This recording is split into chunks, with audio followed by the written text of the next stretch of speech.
허락하신 하나님께 감사드립니다. 여러분, 구원은 모든 사람에게 부어주시는 하나님의 은총입니다.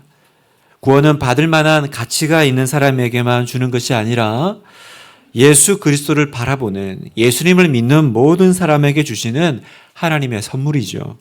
그래서 사도행전 2장 21절에 누구든지 주의 이름을 부르는 자는 구원을 얻으리라. 다른 자격이 아닙니다. 누구든지 주의 이름을 부르는 자는.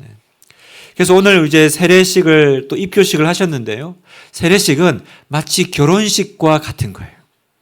하나님과의 관계 속으로 들어가는 거죠. 우리가 결혼식이라고 하면 내가 그 상대방과의 관계 속으로 들어가는 새로운 세계잖아요. 하나님과의 친밀한 동행이 시작되는 첫날입니다.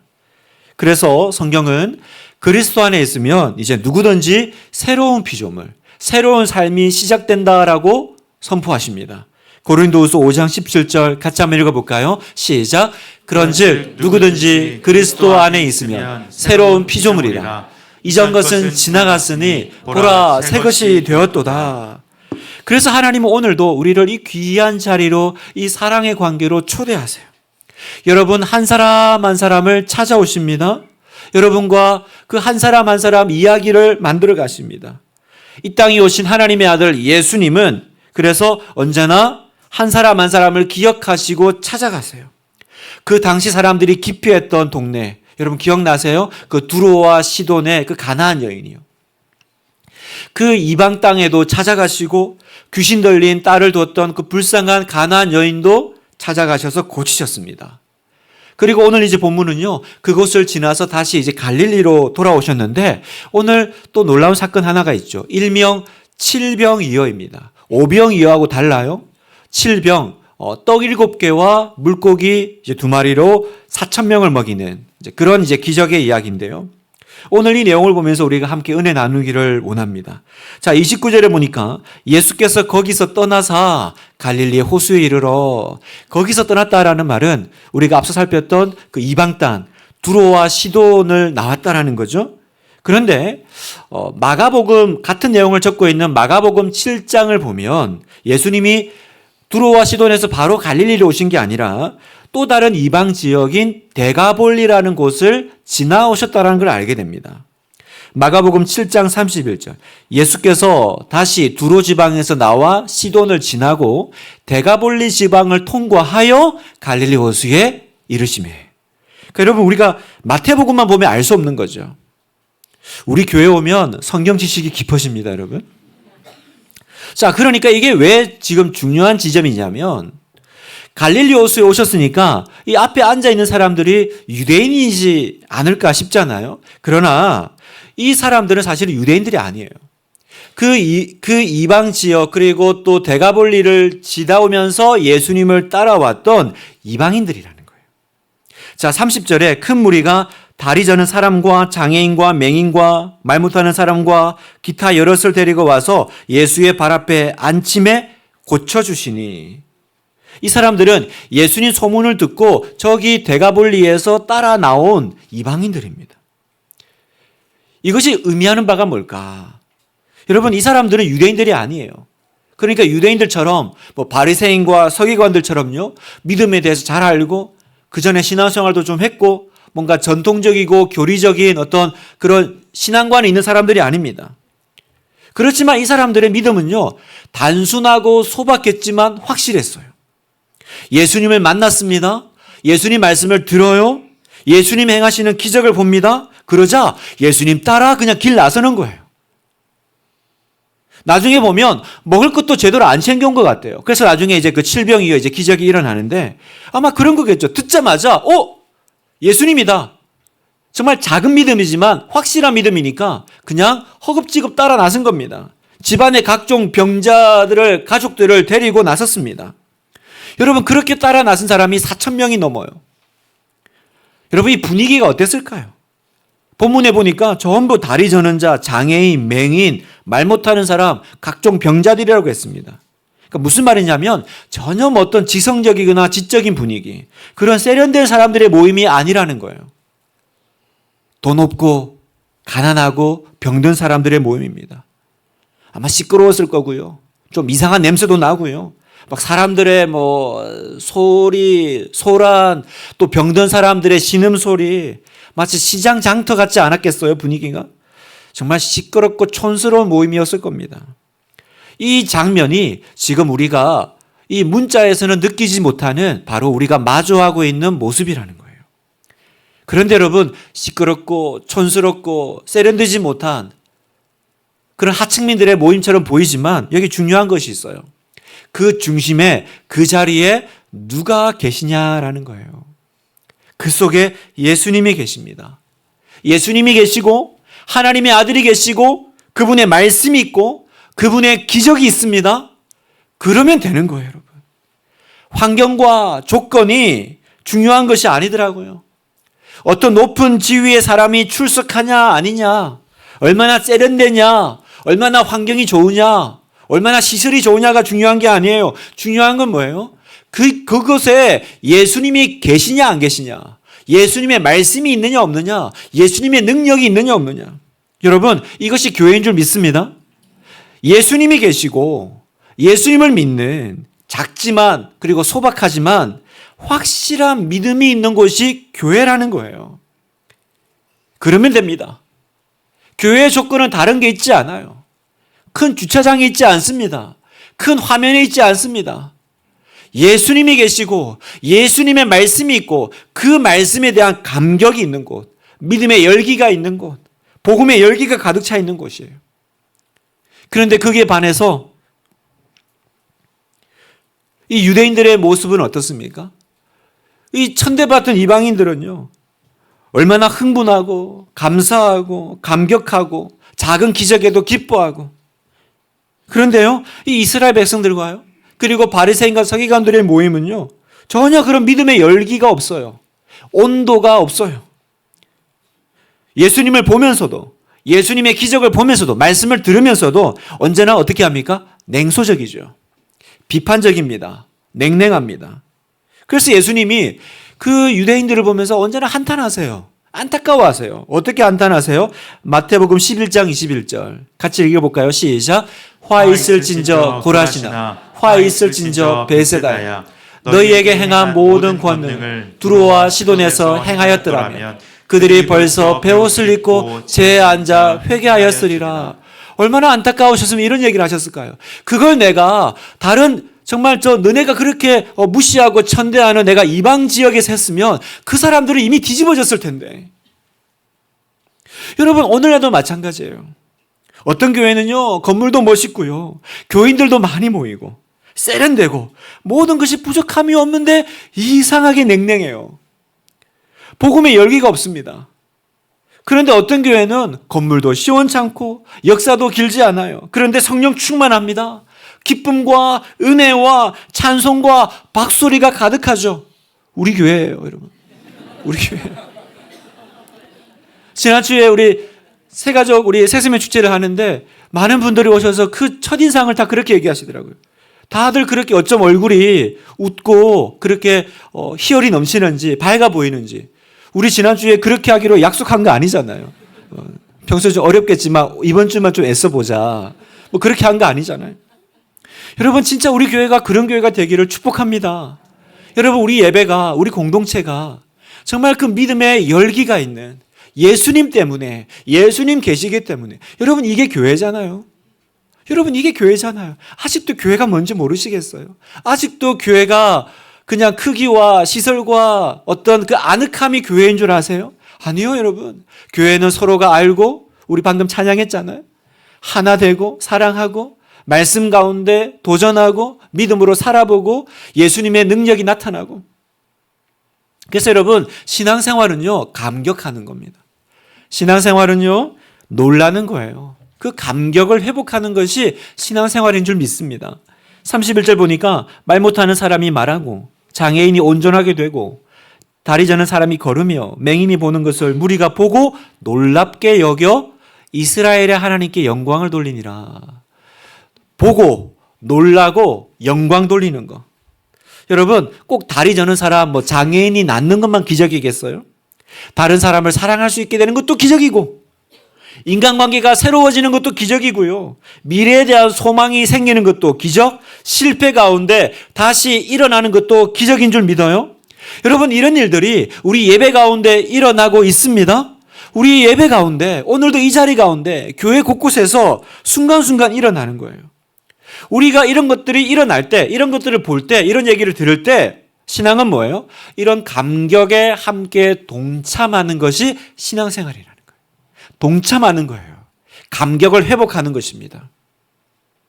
어떤 그 미국에서 이민교회 하시는 목사님이 제가 이렇게 설교를 듣는데 자기 교회에 어느 날 그 한국 경상대에서 오신 그 교환 교수 가정이 있었대요. 그런데 아내와 딸을 이 교수님이 교회는 데려다 주는데 본인은 안 들어가요. 그래서 주차장에서 그냥 이렇게 의자 뒤로 제치고 이렇게 쉬고 있다가 끝나면 또 데리고 가는 뭐 그런 분들 있잖아요.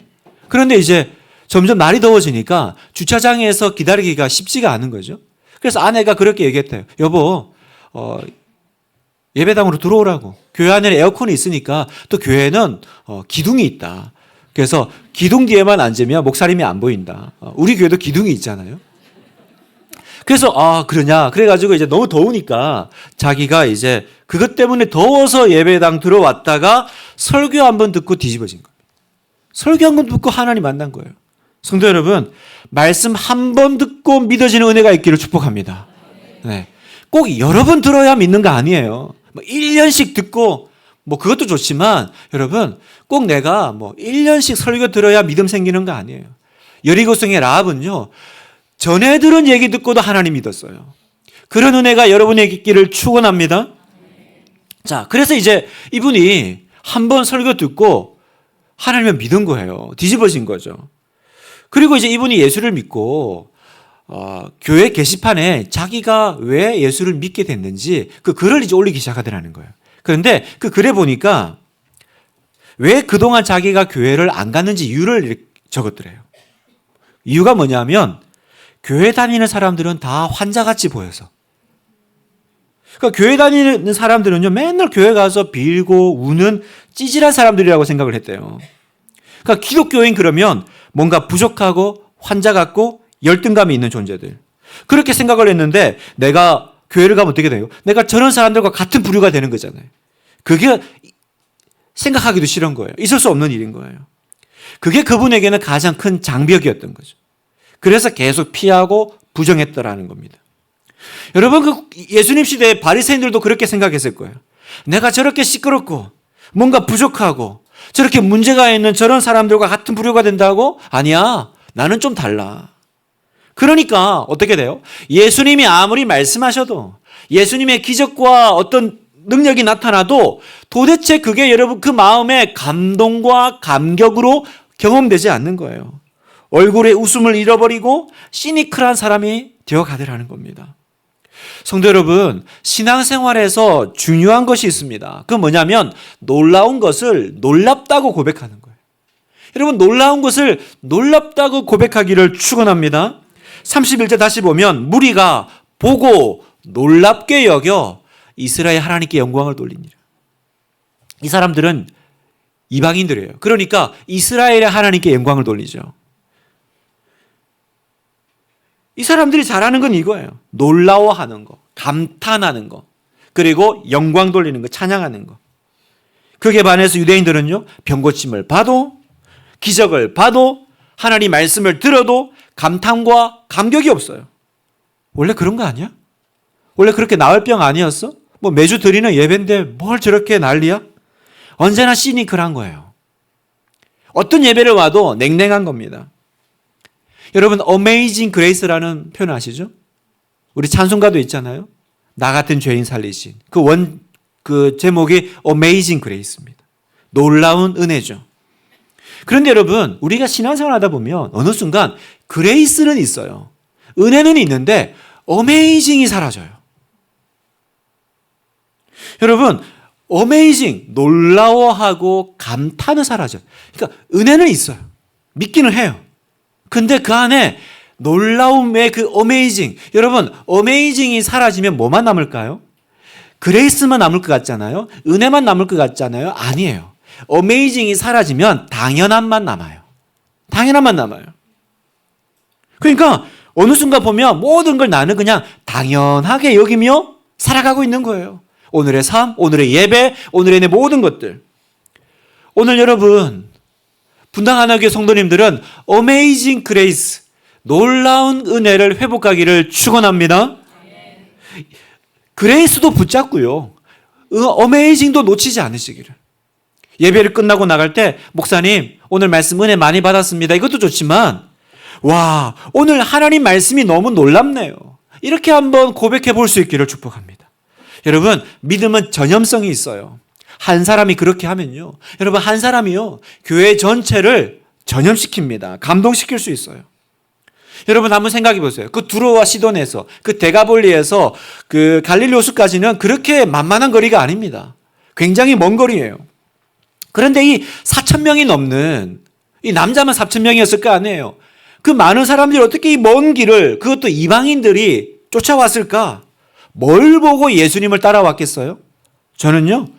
그 두로와 시돈에서 만났던 그 귀신 들린 딸을 뒀던 그 가나안 여인 그 사람 때문 아닐까? 그런 생각을 해봅니다. 세상에 소망이 없던 여자. 예수님께 수모를 당했어요. 거절당했어요. 그런데 믿음으로 예수님을 감동시켰던 그 여자예요. 그래서 결국 예수님을 감동시켜서 딸을 구원받게 하고 그 삶 가운데 예수님에 대한 감격과 감동이 있으니까 그걸 보고 그게 다른 사람들을 움직이지 않았겠어요? 우리도 따라가 보자. 그 먼 길을 따라가게 하는 거. 여러분, 감동을 회복한 한 사람이요. 4,000명 움직이더라고요. 그런 어메이징한 여러분 되시기를 축복합니다. 어메이징한 그레이스를 주시옵소서. 하나님, 제가 그냥 은혜가 아니라 놀라운 은혜, 놀라운 은혜. 자, 이 사람들이 이제 예수님을 따라왔는데요. 얼마나 좋은지 성경에 보니까 사흘 동안 밥도 안 먹고 예수님 말씀을 들어요. 예수님이 이 사람들을 보니까 안 되겠는 거죠. 32절 예수께서 제자들을 불러 이르시되 내가 무리를 불쌍히 여기노라. 그들이 나와 함께 있은지 이미 사흘임에 먹을 것이 없도다. 길에서 기진일까 하여 굶겨 보내지 못하겠노라. 그런데 여러분 굶겨 보내지 못하면요. 4,000명이 넘는 이 사람들을 그리고 광야에서 현실적으로 뭐 어떻게 하겠습니까? 불가능한 거죠. 4,000명 이상 되는 사람들의 음식을 어디서 갑자기 구해요? 성도 여러분, 이것이 오늘 우리에게 던지는 메시지가 있어요. 여러분, 우리의 삶이 광야에서 먹을 것도 없는 삶입니다. 여러분, 현실이란, 여러분, 우리의 현실은 뭐예요? 결국 현실은요, 불가능의 범버가 아니에요. 모든 것이 안 돼요. 뭐가 됩니까, 여러분? 우리 인생은 마치 이렇게 식료품 다 떨어진 식료품 가게 같은 선반 위에 아무것도 없어요. 갈 때마다 비어 있어. 입에 풀칠하기도 쉽지가 않아요. 그런 상황 가운데 있는 것이 우리의 현실인데 여러분 그러나 예수님은요. 그런 상황 가운데 그 현실의 불가능에 좌절하지 않으시고 언제나 새로운 가능성을 찾아내신다라는 거예요. 34절 예수께서 이르시되 너희에게 떡이 몇 개나 있느냐. 떡이 몇 개나 있느냐. 7개와 떡 7개와 작은 생선 2마리가 있습니다. 그러자 예수님께서 그 작은 것을 가지고 놀라운 일을 행하시죠.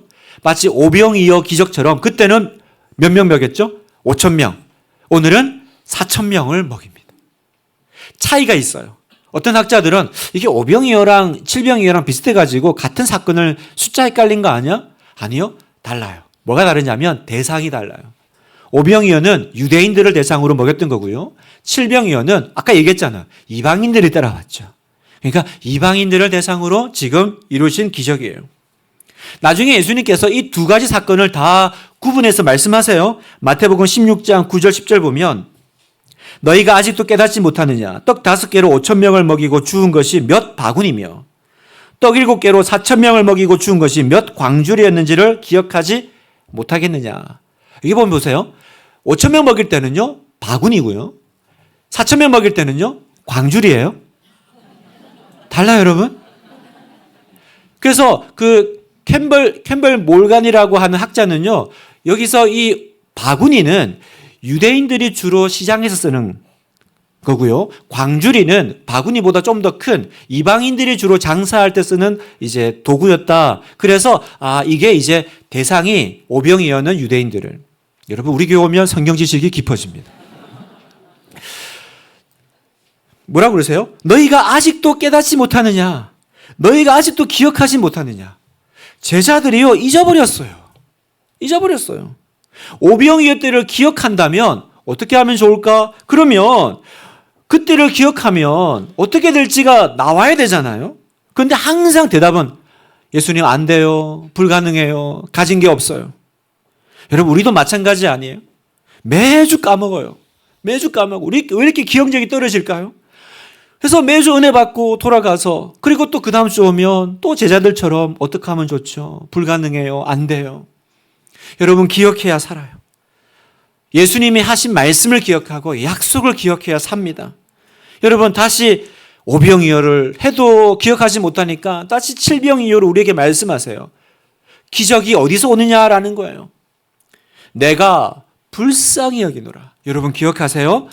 기적은 우리를 불쌍히 여기시는 예수님의 마음에서 일어나는 줄 믿습니다. 여러분, 며칠 굶는다고 안 죽어요. 그런데 예수님은 그거 못 참으세요. 내가 가다가 기진할까 봐 걱정돼. 여러분, 이건 목자의 마음이죠.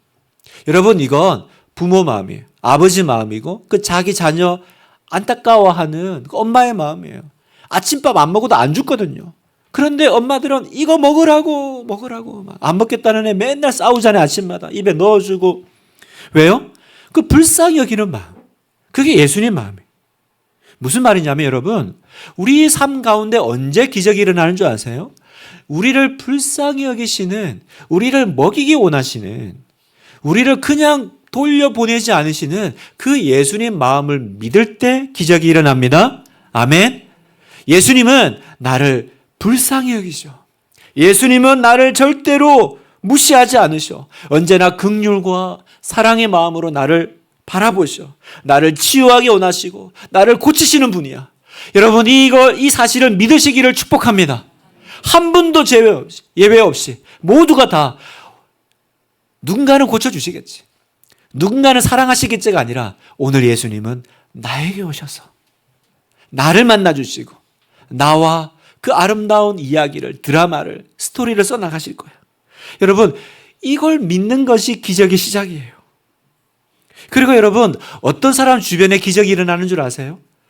이 예수님의 마음으로 살아가는 사람. 어떤 마음이요? 주변을 살피는 사람, 다른 사람을 긍휼히 여기는 사람, 사람들을 먹이는 사람. 그 사람 주변에 언제나 기적이 있어요. 그러니 여러분, 무조건 도와주십시오. 여러분 주변에 그냥 무조건 먹이십시오. 여러분 무조건 불쌍히 여기세요. 그러면 반드시 기적이 일어날 줄 믿습니다. 살 길이 생길 줄 믿어요. 오늘 예배드리는 우리 모든 성도님들 가운데 이 믿음의 감격이, 이 어메이징한 그레이스가, 그리고 믿음의 기적이 일어나기를 주님의 이름으로 축복합니다.